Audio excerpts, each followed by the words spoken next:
আমরা সম্ভাবনা দেখছি আমরা ইনশাআল্লাহ পুরো প্যানেল আমরা বিজয় হব ইনশাআল্লাহ।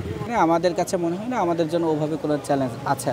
আমি ঢাকা বিশ্ববিদ্যালয়ের কেন্দ্রীয় সদস্য পদে দাঁড়াচ্ছি, কার্যকরী সদস্য পদে। কোন প্যানেল থেকে?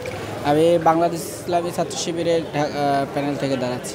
আমি নির্বাচিত হলে সর্বপ্রথম যেটি করতে চাই সেটি হলো শিক্ষার্থীদের আবাসনের দিকে আমি একটু গুরুত্ব দিতে চাই। কারণ আমাদের যত শিক্ষার্থী আছে তাদের জন্য 100% আবাসিক ব্যবস্থা নাই, এটাকে নিশ্চিত করতে চাই। আরেকটি বিষয় নিশ্চিত করতে চাই সেটি হলো আমাদের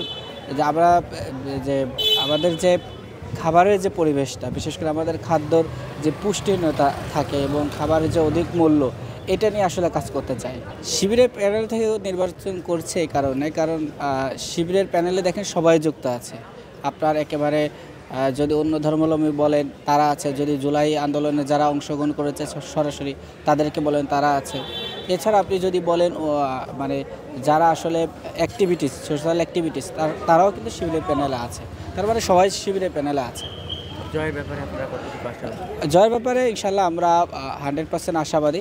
কারণ সাধারণ শিক্ষার্থীরা, বিশেষ করে আমাদের যে আপুরা আছে এবং সাধারণ শিক্ষার্থীরা আছে, তারা আমাদের আমাদেরকে অ্যাকসেপ্ট করেছেন এবং তারা সবাই আমাদেরকে আশাবাদী করছেন আর কি, যে আমরা সম্ভাবনা দেখছি আমরা ইনশাল্লাহ পুরো প্যানেল আমরা বিজয় হব ইনশাল্লাহ। কোন চ্যালেঞ্জ দেখছেন কিনা আমরা ওইভাবে আসলে চ্যালেঞ্জটা দেখছি না। কারণ আমরা দিন শেষে আমরা সাধারণ শিক্ষার্থীদের নিয়ে কাজ করতে চাই। সেই স্থানে আমাদের কাছে মনে হয় না আমাদের জন্য ওভাবে কোনো চ্যালেঞ্জ আছে আর কি। নির্বাচনের দিন বা নির্বাচনের আগে লেভেল প্লেইং ফিল্ড এ বিষয়ে আমরা বলতে চাই যে সংখ্যা তো আসলে একটা থেকেই যায়।